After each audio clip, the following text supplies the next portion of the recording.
systems. Our body has many organs. An organ is a part of the body that has particular function. हमारी body में बहुत सारे organs होते हैं और ऑर्गन हम किसी भी बॉडी के पार्ट को बोलते हैं जिस पार्ट को कोई फंक्शन यानी कोई काम करने के लिए दिया गया है, ठीक है। जैसे हमारी आई हमारा एक ऑर्गन है जो हमें किस में हेल्प करती है, देखने में, ठीक है। तो ऐसे ही जो ऑर्गन्स होते हैं वो बॉडी के ऐसे पार्ट्स होते हैं जिन्हें कोई ना कोई फंक्शन दिया गया है करने के लिए। फर्स्ट इसमें दिया है the digestive system. The process of changing food into a form that body can absorb is called digestion. एक ऐसे प्रोसेस जिसमें फूड को एक ऐसे फॉर्म में बदला जाता है जिसे बॉडी एब्जॉर्ब कर सके, ठीक है। जैसे आपने रोटी खाई, वो रोटी का टुकड़ा as it is body absorb नहीं कर सकती। ब्लड जो है हमारा उसको एज इट इज़ एब्जॉर्ब नहीं कर सकता, क्योंकि हमें पता है ब्लड जो है वो लिक्विड फॉर्म में होता है और उसमें रोटी के इतने बड़े टुकड़े जो हैं वो एब्जॉर्ब नहीं हो पाएंगे। तो उस टुकड़े को छोटे छोटे पार्टिकल्स में तोड़ा जाता है और उसको एक ऐसी फॉर्म में कन्वर्ट किया जाता है जो हमारी बॉडी एब्जॉर्ब कर सके, ठीक है। तो ये जो प्रोसेस है जिसमें हम फूड पार्टिकल्स को इस फॉर्म में कन्वर्ट करते हैं ताकि वो बॉडी द्वारा एब्जॉर्ब किए जा सकें, इसको बोला जाता है डाइजेशन, ठीक है। The digestion of food is one of the most important physical activities of our body. जो हमारे फूड का डाइजेशन है यानी खाना पचाने की ये जो प्रक्रिया है, ये एक बहुत इंपॉर्टेंट फिजिकल एक्टिविटी होती है हमारी बॉडी की। The food we take can not be use by the body directly as it is. जो फूड हम खाते हैं उसको एज इट इज़ बॉडी द्वारा यूज़ नहीं किया जा सकता।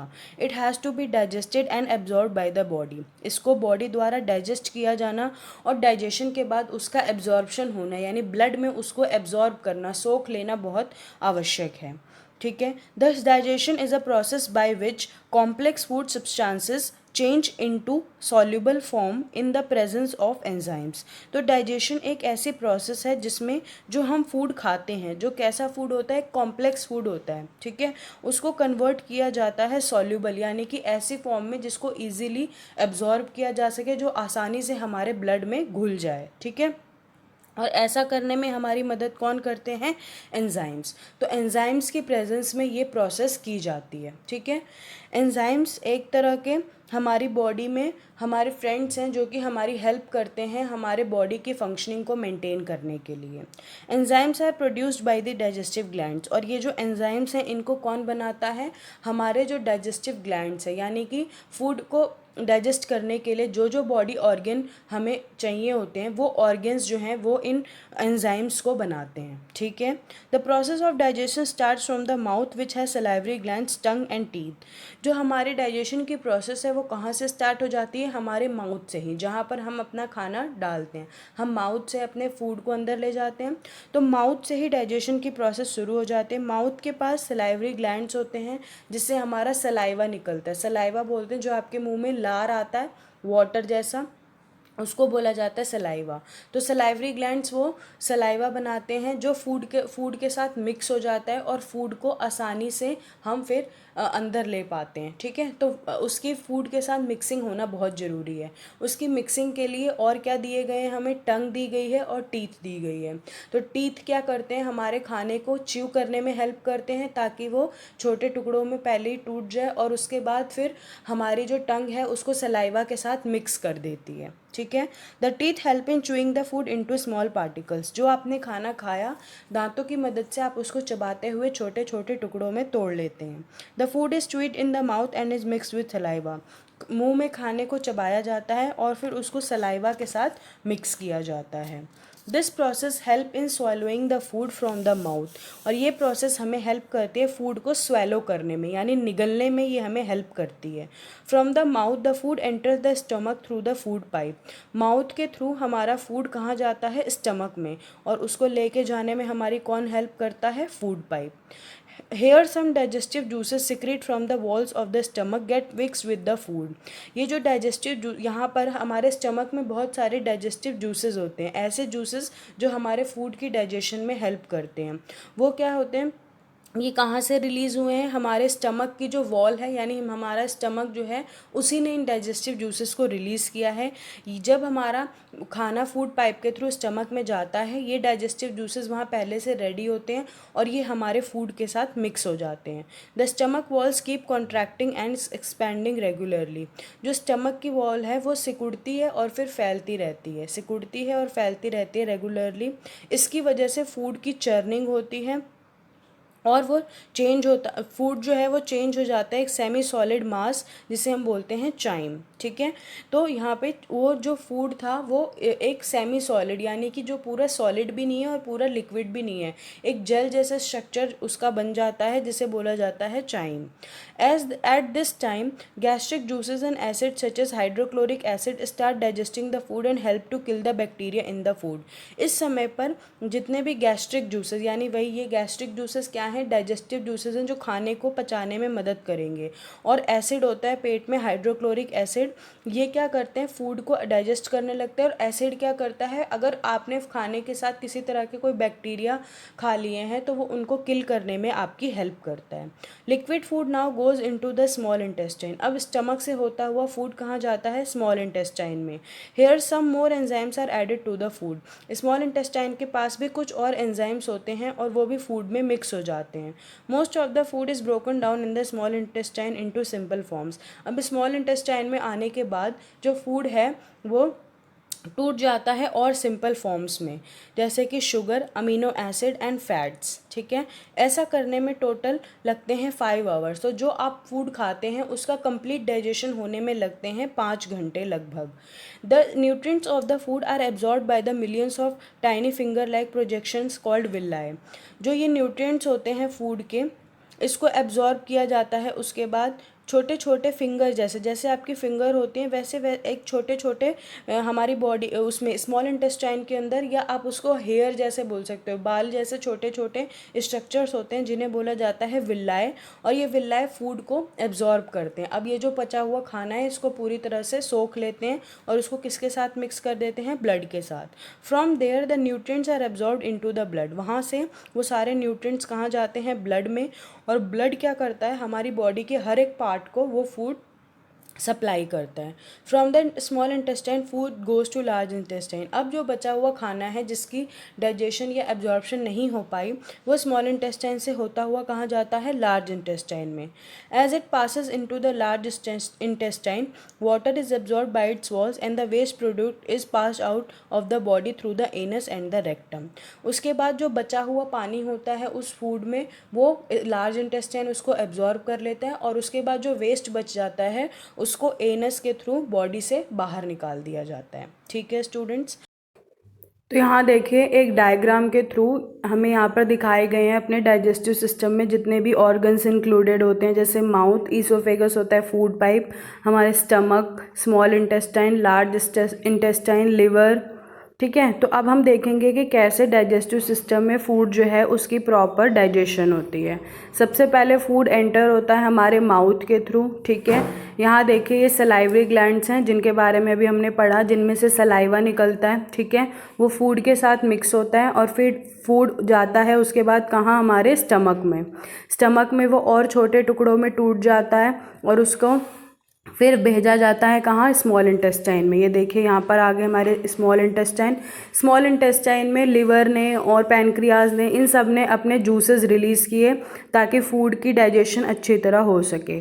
अब यहाँ पर प्रॉपर फूड की डाइजेशन होगी और फिर उसको ब्लड में एब्जॉर्ब किया जाएगा। ठीक है, उसके बाद जो बच गया उसको भेजा गया है लार्ज इंटेस्टाइन में। लार्ज इंटेस्टाइन से वाटर जो है वो अंदर आ गया और उसके बाद जो फूड वेस्ट बचा उसको भेज दिया गया बाहर। तो ये था आपका पूरा डाइजेस्टिव सिस्टम। नेक्स्ट है अपना the circulatory system. The organs that work to carry blood from one part of the body the circulatory system is made up of heart, blood and blood vessels. Circulatory system होता है, ये जो system होता है ये पूरी body के एक पार्ट से दूसरे पार्ट तक पूरे ब्लड को कैरी करने का काम करता है, ठीक है। इसमें कौन कौन से ऑर्गन आते हैं, हमारे हार्ट आता है, हमारी ब्लड वेसल्स और ब्लड आता है, ठीक है। तो हार्ट का काम है पंपिंग करना, जैसे एक इंजन पंप करता है पानी को, वैसे ही हमारा हार्ट जो है पूरी बॉडी में ब्लड को पंप करता रहता है। और ब्लड वेसल्स होती है हमारी, ये देखिए आपको पिक्चर में बहुत सारी नसें जो दिखाई गई हैं, इन्हें बोला जाता है ब्लड वेसल्स। इनके अंदर ही हमारा ब्लड जो है वो फ्लो होता है और वो हार्ट के पास जाता है, हार्ट उसको पंप करता है पूरी बॉडी तक पहुंचाने के लिए। The heart pumps pure blood to all parts of the body through the blood vessels called arteries. अब ब्लड वेसल्स दो तरह की होती हैं, आर्टरीज और वेन्स। जो आर्टरीज होती हैं उनके पास होता है प्योर ब्लड, मतलब जिसके अंदर ऑक्सीजन की मात्रा ज़्यादा होती है। तो ये प्योर ब्लड जो है हार्ट इसको पंप करता है बॉडी के सभी ऑर्गन्स की तरफ, ताकि सभी ऑर्गन्स को ऑक्सीजन मिलती रहे और वो अपना प्रोसेस करते रहे। The impure blood from different parts of the body is carried back into the heart. और बाकी पूरी बॉडी में जो इम्प्योर ब्लड होता है, इम्प्योर ब्लड का मतलब जिसमें ऑक्सीजन के लेवल कम होते हैं, वो सारा ब्लड कलेक्ट होके बॉडी से वो कहाँ जाता है, वापस हार्ट के पास, ठीक है। और ऐसी ब्लड वेसल्स, ऐसी नसें जिनके अंदर इम्प्योर ब्लड होता है, उसको बोला जाता है वेन्स। तो हमारी ब्लड वेसल्स हैं दो टाइप की, आर्टरीज और वेन्स। आर्टरीज के पास है प्योर ब्लड और वेन्स के पास है इम्प्योर ब्लड। प्योर ब्लड का मतलब जिसमें ऑक्सीजन की लेवल ज़्यादा है, और इम्प्योर ब्लड मतलब जिसमें ऑक्सीजन के लेवल कम है। They carry blood from the heart to different parts of the body.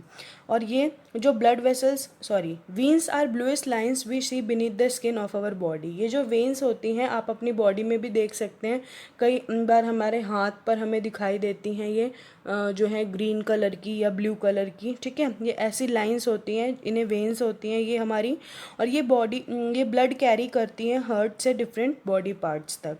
The arteries and the veins are connected by capillaries. Arteries और वेन्स एक दूसरे से कनेक्ट होती हैं किसके थ्रू, कैपिलरीज के थ्रू। कैपिलरीज भी एक तरह की ब्लड वेसल्स ही हैं, लेकिन ये बहुत छोटी और बहुत पतली यानी बहुत फाइन ब्लड वेसल्स हैं, ठीक है। They are thinnest blood vessels. ये सबसे पतली ब्लड वेसल्स होती हैं जो हेल्प करती हैं ऑक्सीजन को ट्रांसफ़र करने, to transfer the oxygen and blood in the body. Oxygen और ब्लड को पूरी बॉडी में ट्रांसफ़र करने में ये हेल्प करती हैं, ठीक है। और ये जो कैपिलरीज होते हैं ये भी एक तरह की ब्लड वेसल्स है, बट ये बहुत थिन यानी बहुत पतली होती हैं। How blood circulates. अब ब्लड कैसे सर्कुलेट करता है, कैसे घूमता है वो बॉडी में। The heart is situated in the chest. जो हमारा हार्ट है वो कहाँ पर प्रेजेंट है, हमारी चेस्ट में, ठीक है। हमारे चेस्ट यानी हमारे जो चेस्ट वाला पोर्शन है वहाँ पे हमारा हार्ट प्रेजेंट होता है। Slightly to the left side of it, और एकदम सेंटर में नहीं होता, सेंटर से थोड़ा सा लेफ्ट की तरफ, आपके लेफ्ट हैंड साइड की तरफ वो होता है। It is the most important and sensitive part of the body. ये हमारी बॉडी का बहुत इंपॉर्टेंट और बहुत सेंसिटिव ऑर्गन है। It makes a very soft sound called heart beat. और आप सभी को पता होगा आपके हार्ट में से एक बहुत सॉफ्ट साउंड आती है जिसे बोला जाता है हार्ट बीट, ठीक है। It contracts and swells regularly. ये हर समय धड़कता रहता है, यानी इसमें कभी सिकुड़ता है और कभी फिर फैल जाता है, सिकुड़ता है और फैल जाता है। तो इस तरह से हमारा जो हार्ट है वो कॉन्ट्रैक्ट और रिलैक्स करता रहता है, यानी सिकुड़ता और फिर फैलता रहता है, ठीक है। इसको बोला जाता है हार्ट का बीटिंग होना, heart beat. When the heart contracts, it pumps blood into arteries, and when it swells, it sends the blood into veins. जब हार्ट हमारा कॉन्ट्रैक्ट होता है यानी सिकुड़ता है तो ये ब्लड को कहाँ भेजता है, आर्टरीज में, ठीक है। और जब ये स्वेल यानी ये फूलता है तो ये ब्लड को कहाँ भेजता है, वेन्स में। हमने दो तरह की ब्लड वेसल्स पढ़ी ना, आर्टरीज और वेन्स। आर्टरीज जिसमें प्योर ब्लड था और वेन्स जिसमें इम्प्योर ब्लड था। तो जब हार्ट ने कॉन्ट्रैक्ट किया यानी जब हार्ट सिकुड़ा तो उसने किसको ब्लड दिया, आर्टरीज को। और जब वो एक्सपैंड हुआ, स्वेल हुआ, फूल गया तो उसने किसको ब्लड दिया, वेन्स को। Doctors examine their patients by using stethoscope. जैसे आप कभी डॉक्टर के पास जाते हैं तो वो स्टेथोस्कोप लगा के आपकी हार्ट बीट सुनते हैं और वो देखते हैं कि आपकी हार्ट बीट ठीक चल रही है या नहीं। One can hear heart beat by placing an ear on the chest. आप जो है अपनी हार्ट बीट को फील कर सकते हैं बाय हियरिंग इट और बाय पुटिंग योर पाम, यानी आप अपना अगर पाम अपना पाम अपने हार्ट के पास रखेंगे, अपनी चेस्ट पर रखेंगे, तो भी आपको फील होगा कि आपका हार्ट जो है वो वहाँ पर बीटिंग कर रहा है। ठीक है, ये देखिए जैसा कि हमें यहाँ पर डायग्राम में दिख रहा है, यहाँ पर अपना हार्ट है और ये कैसे पूरे बॉडी को ब्लड सप्लाई कर रहा है। ठीक है, जैसे पंप की तरह इसका काम है बॉडी में ब्लड को पंप करना। ऐसे कॉन्ट्रैक्ट हो रहा है और रिलैक्स हो रहा है, देखो यहाँ पे रिलैक्स हुआ फिर कॉन्ट्रैक्ट हुआ, तो ये है हार्ट की फंक्शनिंग। ठीक है, तो ये है हमारा circulatory system. Then the respiratory system. All living organisms need energy to live. Respiratory system में क्या है, रेस्पिरेटरी सिस्टम हमको हेल्प करता है सांस लेने में। ठीक है, और कैसे हमें सांस लेते हैं, किस तरह से ऑर्गेन्स इसमें कौन कौन से इन्वॉल्व हैं, वो हमने इस टॉपिक में पढ़ना है। तो सभी लिविंग ऑर्गेनिजम्स को एनर्जी चाहिए जीने के लिए। ठीक है, they get this energy from food which combines with oxygen inside the body. और हम सभी को ये एनर्जी कहाँ से मिलती है, फूड से, और वो फूड भी जब ऑक्सीजन के साथ कंबाइन होता है हमारी बॉडी में। ठीक है, दिस सिस्टम कंसिस्ट ऑफ, इस सिस्टम में कौन कौन से ऑर्गन आते हैं, हमारी नोज़, ट्रैकिया यानी विंड पाइप जिससे हमारा एयर जो हम इनहेल करते हैं, सांस में अंदर लेते हैं, उस विंड पाइप से होते हुए वो हमारे लंग्स तक पहुंचती है। तो उसमें और कौन सा ऑर्गन है, and the lungs. It helps the body to breathe in and out. तो ये सारे ऑर्गन्स मिलके हमारी बॉडी की हेल्प करते हैं सांस अंदर लेने में और सांस बाहर छोड़ने में। All organs of the body need oxygen. Body के सभी ऑर्गन्स को ऑक्सीजन की ज़रूरत पड़ती है, क्योंकि बिना ऑक्सीजन के कोई किसी भी ऑर्गन के पास एनर्जी नहीं आ पाएगी। The air taken in from the atmosphere through our nose goes in to the lungs through wind pipe. जो हवा हम सांस के थ्रू अपने नाक से अंदर लेते हैं, विंड पाइप से होती हुई वो हवा कहाँ चली जाती है, लंग्स में। ठीक है, the lungs absorb the oxygen from the air. फिर लंग्स क्या करते हैं, उस एयर में से ऑक्सीजन को सोख लेते हैं। This oxygen help in oxidising the food in blood to produce carbon dioxide and to give energy to the body. ये ऑक्सीजन फूड के साथ मिक्स होती है, फूड को बर्न करती है, उसे जलाती है, और उसके अंदर से दो चीज़ें निकलती हैं, कार्बन डाइऑक्साइड और एनर्जी। तो एनर्जी हमारी बॉडी यूज़ कर लेती है और कार्बन डाइऑक्साइड को वापस हम सांस के द्वारा बाहर छोड़ देते हैं। ठीक है, it also help in making sound and speaking. और जब हम सांस बाहर छोड़ते हैं तभी हम बोल पाते हैं, तो ये हमारी बोलने में भी और आवाज़ें निकालने में भी हमारी मदद करती है। When we breathe out the lungs contract and their volume decreases. जब हम सांस बाहर छोड़ते हैं तो हमारे लंग्स जो हैं वो थोड़े छोटे हो जाते हैं। जैसे आपने ऑब्जर्व किया होगा, जब आप लेट के सांस लेते हो तो आपके चेस्ट जो है वो ऊपर नीचे होती है। जब आप सांस अंदर लेते हो तो चेस्ट थोड़ी ऊपर हो जाती है, यानी लंग्स का वॉल्यूम थोड़ा सा बढ़ जाता है। और जब आप सांस बाहर छोड़ते हो तो लंग्स का वॉल्यूम थोड़ा कम हो जाता है, आपकी चेस्ट भी नीचे यानी थोड़ी सी दब जाती है। As a result carbon dioxide is release from the lungs along with the air present in it. तो ऐसे इसकी वजह से जो कार्बन डाइऑक्साइड हमारी बॉडी में बनी है फूड की बर्निंग की वजह से, उस कार्बन डाइऑक्साइड की हमें ज़रूरत नहीं है। तो जब हम सांस बाहर छोड़ते हैं तो हम उस कार्बन डाइऑक्साइड को अपनी बॉडी से बाहर रिलीज़ कर देते हैं। ठीक है, ये देखो यहाँ पर है अपनी नोज़, इसमें देखो कैसे ड्यूरिंग रेस्पिरेशन हम ऑक्सीजन अंदर लेते हैं और कार्बन डाइऑक्साइड जो हमारे लिए वेस्ट होती है उसको हम रेस्पिरेशन के थ्रू बाहर निकाल देते हैं। ठीक है, देन ये है अपना ट्रेकिया जिसको विंड पाइप बोला जाता है। ठीक है, विंड पाइप के थ्रू जो है वो एयर अब हमने जो नॉस्ट्रिल से अंदर ली थी वो अंदर की ओर जा रही है और ये कहाँ जाएगी, हमारे लंग्स के पास। अब ऊपर से विंड पाइप एक आता है लेकिन नीचे हमारे पास दो लंग्स हैं, तो ये ट्रेकिया डिवाइड हो जाता है दो पार्ट्स में। और उसके बाद लंग्स में जब ये एयर जाती है तो उसके बाद ये एल्वेलाई जो होते हैं हमारे लंग्स में होते हैं और ये उस एयर में से ऑक्सीजन को लेते हैं और पूरे बॉडी को सप्लाई कर देते हैं। ठीक है स्टूडेंट्स, नेक्स्ट सिस्टम है the excretory system. The waste products and unwanted substances are remove from the body through excretory system. अब हमने ये देख लिया कि हमने जो फूड लिया उसका डाइजेशन कैसे हुआ और कैसे वो हमारे ब्लड में गया, लेकिन हमने ये भी पढ़ा कि बहुत सारा वेस्ट भी बच जाता है जो कि बॉडी एब्जॉर्ब नहीं कर पाती है, बॉडी को उसकी ज़रूरत नहीं है, तो उसको बॉडी से बाहर निकाल दिया जाता है। और ऐसा करने में कौन सा सिस्टम हमारी हेल्प करता है, एक्सक्रीटरी सिस्टम। इस सिस्टम में कौन कौन से ऑर्गन्स हैं, kidneys, ureters and urinary bladder. ठीक है, ये तीनों ऑर्गन्स इस सिस्टम में इन्वॉल्व्ड हैं। During the digestion of food की डाइजेशन के दौरान कुछ ऐसे सब्सटेंसेस होते हैं जैसे like ammonia, urea and uric acid are produced. Ammonia, urea और यूरिक एसिड जैसे कुछ सब्सटेंसेस बनते हैं। Metabolic activities of the body produce waste such as carbon dioxide and water. और जो हमारी बॉडी की दूसरी एक्टिविटीज़ हैं जैसे फूड की बर्निंग, ये सारी एक्टिविटीज़ हमने देखा इसमें क्या प्रोड्यूस होता है, कार्बन डाइऑक्साइड और water. Since these waste products are poisonous in nature, अब ये जो वेस्ट प्रोडक्ट्स हैं ये हमारी बॉडी के लिए पॉइजनस हैं। अमोनिया हो गया, urea, uric acid, carbon dioxide, इन सब की हमारी बॉडी को ज़रूरत नहीं होती, तो इसलिए इन्हें हमारी बॉडी से रिमूव करना बहुत ज़रूरी है। They should be removed from the body. When oxygen and food combine in the body, जब ऑक्सीजन और फूड हमारी बॉडी में कंबाइन होते हैं तो ये प्रोड्यूस करते हैं carbon dioxide, water vapour and energy. The carbon dioxide and water vapour are thrown out with the used part of the air. ठीक है, अब कार्बन डाइऑक्साइड और वाटर की हमें ज़रूरत नहीं है तो हम उसको अपनी बॉडी से बाहर निकाल देते हैं। ठीक है, ammonia, urea and uric acid reach the liver where ammonia is converted into urea. Ammonia, urea और यूरिक एसिड ये सारे पहुंचते हैं हमारे लिवर के पास। लिवर क्या करता है, इसे कन्वर्ट कर देता है किस में, यूरिया में। अमोनिया को कन्वर्ट कर देता है यूरिया में। यूरिया और यूरिक एसिड मिक्स हो जाते हैं ब्लड के साथ और ये ब्लड से होते हुए कहाँ पहुंचते हैं, लिवर तक। लिवर से होते हुए कहाँ पहुंचते हैं, ये किडनी तक। ठीक है, तो लिवर ने इन सबको यूरिया में बदल दिया और फिर लिवर ने इन्हें भेज दिया किसके पास, किडनी के पास। और भेजने का काम किसका होता है, ब्लड का। ब्लड इधर से उधर चीज़ें लेके जाता है, तो वो उस वेस्ट को कहाँ से ले आया, लिवर से ले आया, किसके पास, किडनीज़ के पास।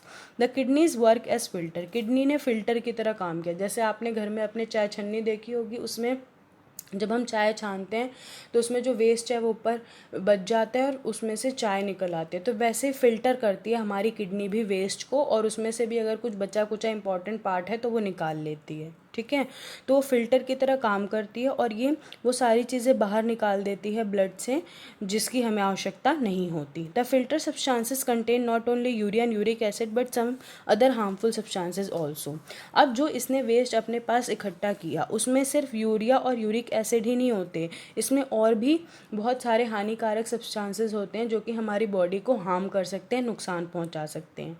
ये सारे सब्सटेंसेस बॉडी से बाहर निकालने बहुत ज़रूरी हैं। All the substances are excreted from the body, और फिर किडनी की मदद से इनको बाहर निकाल दिया जाता है। The urine drips down the ureter into urinary bladder, ये जो किडनी से होते हुए ये कहाँ पर जाते हैं, ये देखिए किडनी से निकलता हुआ ये जो यूरेटर है और ये नीचे जो पाउच सा बना हुआ है ये है यूरिनरी ब्लैडर। तो किडनी ने वो सारा वेस्ट इकट्ठा किया और इन यूरेटर्स के थ्रू उसने कहाँ पर भेज दिया, इस यूरिनरी ब्लैडर में। जब ब्लैडर फुल हो जाता है तो आपको जैसे फीलिंग आती है टॉयलेट करने की, तो वो क्या है, टॉयलेट एक तरह का क्या है, वेस्ट है, तो वो इस ब्लैडर में इकट्ठा होता है। जब ये ब्लैडर पूरा फिल हो जाता है उसके बाद जो है ये हम इसको अपनी बॉडी से एक्सक्रीट आउट कर देते हैं, बाहर निकाल देते हैं। तो इसलिए जो एक्सक्रीटरी सिस्टम होता है ये किसके लिए रिस्पॉन्सिबल होता है, हमारी बॉडी का सारा वेस्ट बॉडी से बाहर निकालने के लिए।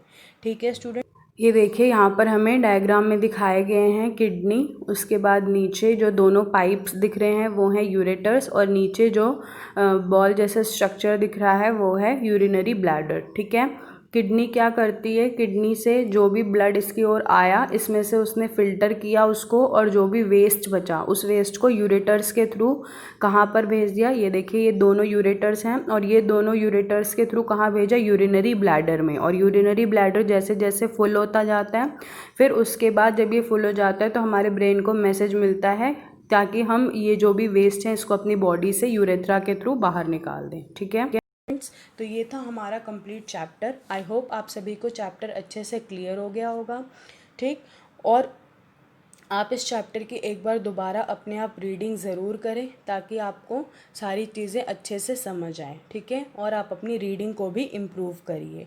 इससे रिलेटेड क्वेश्चन आंसर और एक्सरसाइज मैं आपको भेज चुकी हूँ, तो आप वो भी अपनी कॉपियों में लिख लीजिएगा। ठीक है स्टूडेंट्स।